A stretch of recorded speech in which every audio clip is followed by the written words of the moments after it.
un tema particularmente interesante. Se trata de la negociación colectiva, un derecho que es característico de las sociedades democráticas y que viene recogido de entrada en la propia Constitución española. El artículo 37 de nuestra Constitución reconoce ese derecho y va a permitir que, junto a la capacidad normativa del Estado para establecer las reglas características de las relaciones laborales, se abra un ámbito amplio y específico de negociación colectiva que va a permitir que tanto los trabajadores como los representantes de los empresarios tengan un ámbito específico para regular de forma detallada los aspectos característicos de la regulación normativa en cada uno de los sectores en juego. A la hora de determinar la configuración jurídica de ese convenio colectivo, pues nos encontramos con una situación particular. Es probablemente el único, uno de los escasos ámbitos en los que las propias partes implicadas van a tener posibilidad de establecer normas de regulación de esa relación a un nivel normativo y general. Se trata de una peculiaridad asentada en el derecho del trabajo desde que el derecho del trabajo afronta una regulación normativa diferenciada del arrendamiento de servicios característico de la normativa civil. Se trata de una regulación de un conflicto de intereses, que es el que surge de la contraposición de los intereses entre la posición de la empresa y la posición de los trabajadores, en la que existe una doble regulación. Por una parte, desde un punto de vista de la normativa estatal, se van a regular los derechos básicos que van a predicarse de esa relación laboral, y luego, dentro de un ámbito de desarrollo, se va a regular una vía autónoma que va a desarrollarse a través de los convenios colectivos. Por tanto, nos encontramos con que el convenio colectivo tiene una naturaleza compleja. Parte como base de una autorización normativa que parte de la Constitución. Hay un suelo de derechos que ha de respetar, que es el que establece el Estado, de forma más significativa el Estatuto de los Trabajadores, y a partir de ahí va a desarrollar su capacidad de influencia. Carneluti, en una reflexión definitoria del convenio colectivo, que más nos recuerda un contexto poético que otra cosa, nos indica que se trata de un híbrido jurídico que tiene cuerpo de contrato y alma de ley. ¿Por qué tiene cuerpo de contrato? Pues por una razón muy sencilla. El convenio colectivo es un contrato en la medida en que recoge los pactos específicos llevados a cabo por la representación de las empresas y los trabajadores. Tiene alma de ley porque, a pesar de eso, a pesar de tratarse de un pacto entre trabajadores y empresarios, pretende tener eficacia general para todos los trabajadores y todas las empresas que aparezcan dentro de sus respectivos ámbitos. Digit también decía que se trata de una ley de la profesión. Es decir, se trata de una ley que desciende al ámbito específico de regulación de cada uno de los ámbitos profesionales que vienen determinados por el convenio colectivo. Los convenios colectivos hay que diferenciarlo de base entre aquellos que tienen una eficacia general dentro del ámbito negociado, que serían los convenios estatutarios con fuerza de ley, y aquellos que no tienen esa característica, serían los convenios extraestatutarios que carecen de esa capacidad normativa general. ¿Por qué se llaman estatutarios esos primeros convenios que hemos hecho mención?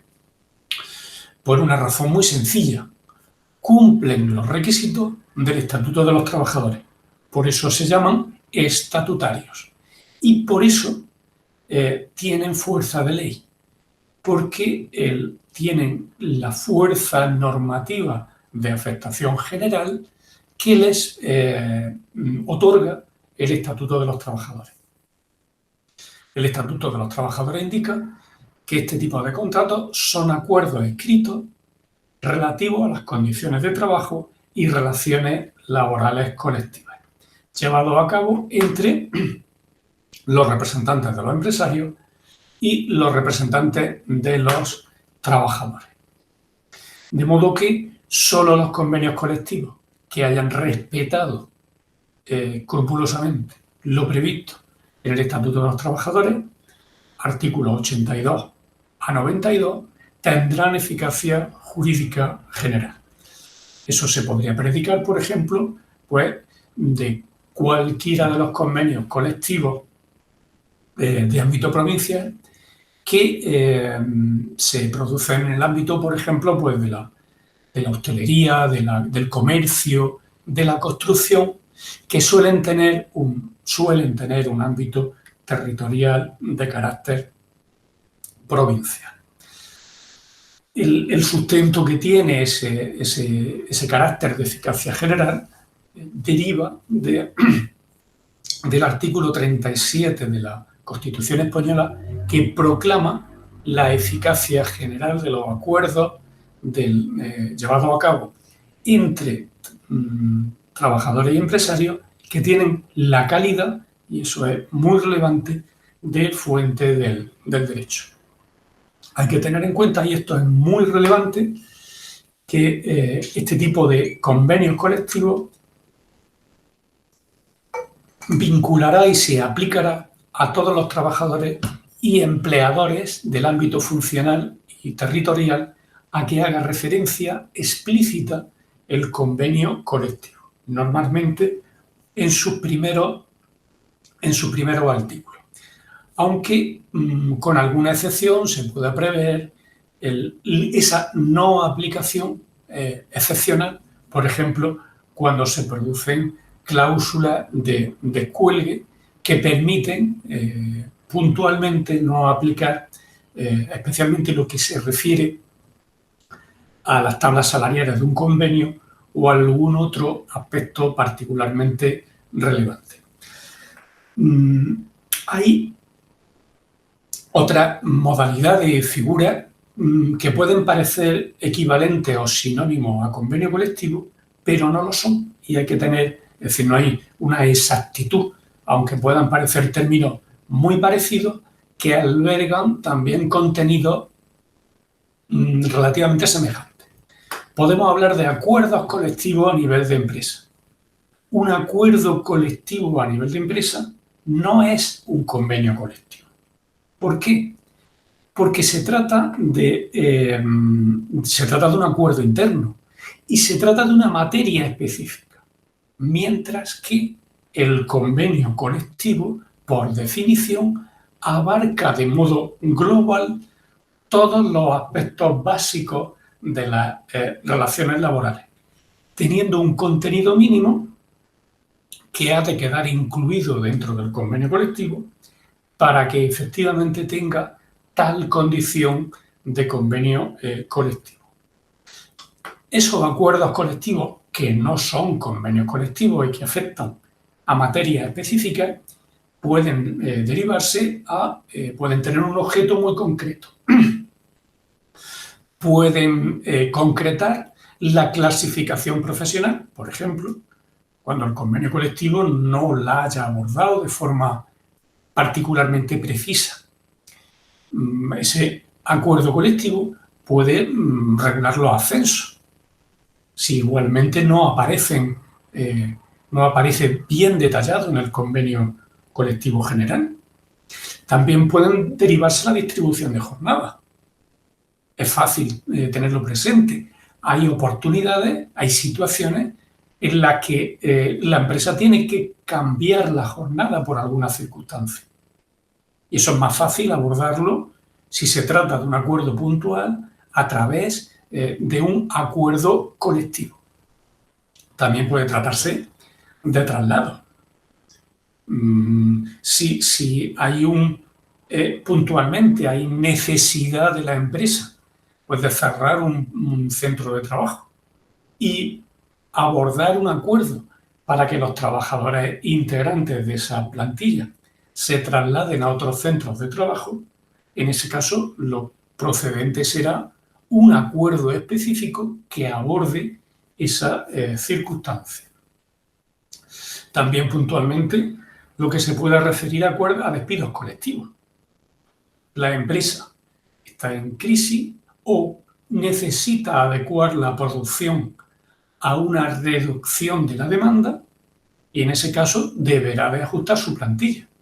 Tiene que abordar un despido colectivo y para que no se produzcan arbitrariedades, lo adecuado sería que se adopte un pacto de manera que a través de un acuerdo colectivo puedan hablar los representantes de los trabajadores y los representantes de los empresarios o del empresario para poder encontrar una vía adecuada que no incorpore discriminaciones y que describa con claridad los criterios con los que se va a abordar esa reducción de plantilla, intentando pues, que los derechos de los trabajadores, al menos desde el punto de vista indemnizatorio, pues sean los más adecuados a las circunstancias. También, obviamente, las cláusulas de descuelgue vienen de la mano de un acuerdo colectivo en el que precisamente lo que se pacta es la no aplicación puntual del convenio colectivo. De manera que de ese modo se sortea puntualmente, por ejemplo, en situaciones de crisis, la no aplicación de los salarios de convenio, por ser, se sobreentiende, particularmente gravoso en situaciones de crisis y que pueden permitir en un momento dado pues, sortear una situación de crisis que de otro modo se podría traducir en despido o reducción de plantilla. También puede haber un acuerdo profesional de controversias colectivas. Tampoco sería un convenio colectivo. En este caso, sería un pacto para poner fin a una situación de huelga o de conflicto colectivo. Se trataría de un acuerdo de paz. En ningún caso un convenio colectivo. Repito, sería un acuerdo profesional en el que se pactaran las condiciones normalmente negociadas en las que lo normal es que haya una cesión por cada una de las partes para encontrar un punto intermedio que pueda facilitar el acuerdo entre trabajadores y empresarios. De esa manera, el pacto que ponga fin a una huelga entre los representantes de las dos partes, trabajadores y empresarios, tendrá la misma eficacia, equivalente a aquella que tiene el convenio colectivo, siempre que aquellos que lo suscriban tengan la representatividad adecuada. Otro de los puntos a tener en cuenta, estamos en el comienzo de la negociación colectiva, son las unidades de negociación. Hay que tener en cuenta que normalmente se suelen respetar los ámbitos delimitados por la negociación colectiva preexistente al convenio colectivo que se pretenda perfilar. Y el artículo 83 nos indica que los convenios colectivos, en cualquier caso, han de tener el ámbito de aplicación que las partes acuerden. La práctica lleva a intentar conservar esas unidades de negociación existentes. Y de entrada, esa unidad de contratación viene definida por los ámbitos funcional, territorial y personal. Si nos fijamos en los convenios colectivos, veremos que casi por norma inamovible, la descripción precisa de estos tres ámbitos, funcional, territorial, personal, aparece en los primeros artículos. El ámbito territorial, criterio básico para identificar el ámbito de la negociación, nos describe el espacio geográfico en el que se va a aplicar el convenio colectivo. Puede ser local, puede ser provincial, comarcal, interprovincial, más amplio de comunidad autónoma o puede tratarse de un convenio estatal. Con mucha frecuencia nos vamos a verificar que el ámbito provincial es el que suele ajustarse a la gran parte de la mayoría de los convenios colectivos de más amplia aplicación en los diferentes sectores. En nuestro país suelen tener particular importancia por el número de empresas que lo integran, el sector del comercio, de la hostelería y de la construcción. Suelen tener todo ello ámbito provincial en la mayoría de los lugares donde se puedan producir conflictos, lo cual no quita que exista, por ejemplo, convenios marcos a nivel estatal dentro de esos sectores. El ámbito funcional nos indicará los sectores o ramas de actividad económica que quedan dentro del ámbito de aplicación del convenio. Es un criterio absolutamente fundamental para poder determinar si una determinada actividad queda dentro del ámbito o no del convenio colectivo. Es de reseñar, pues que, bueno, piénsese, por ejemplo, si hablamos de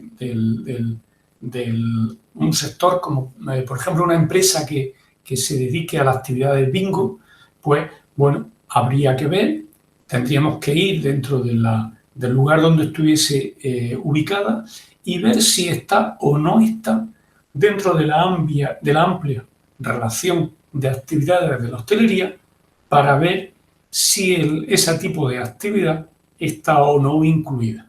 Esto será un elemento totalmente determinante para poder verificar si la empresa y trabajadores de que se trate están o no obligados por el convenio colectivo de que se trate. Y en tercer lugar hay que determinar el ámbito personal, donde se integran la clase o categoría de trabajadores, grupos o categorías profesionales a las que se aplica el convenio. En este ámbito es de reseñar la importancia que tiene el que los convenios avancen en la descripción detallada de las categorías profesionales que integran y de las funciones profesionales que han de ocupar los trabajadores. Cuanto mejor esté detallado, mucho más fácil será el desarrollo del encuadramiento, de la consideración que un trabajador está o no incluido dentro de un convenio, y esa circunstancia ayudará también a resolver problemas del tipo como pueda ser la incapacidad permanente que pueda venir asociada a esa profesión.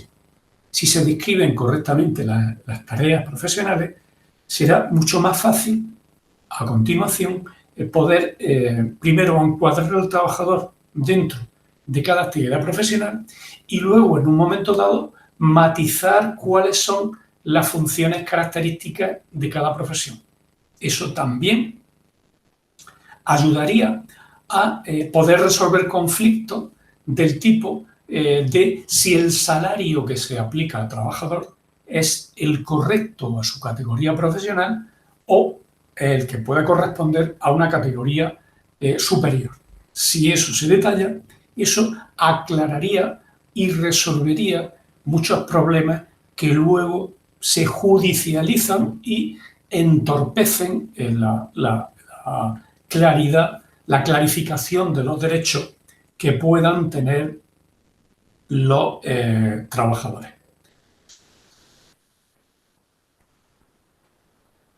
Se trata la norma que deriva de los convenios colectivos es una fuente del derecho cuya fuerza vinculante, como hemos indicado, viene reconocida en el artículo 37 de la Constitución y aparece ratificada en el artículo 3, párrafo primero, B del Estatuto de los Trabajadores.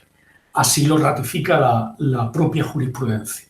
El convenio colectivo es fuente de derecho y tiene eficacia normativa, crea derechos y obligaciones entre las partes que lo conciertan sin que puedan abstraerse de esa obligatoriedad y viene a constituir la norma más directa y específica que regula las relaciones existentes entre los trabajadores.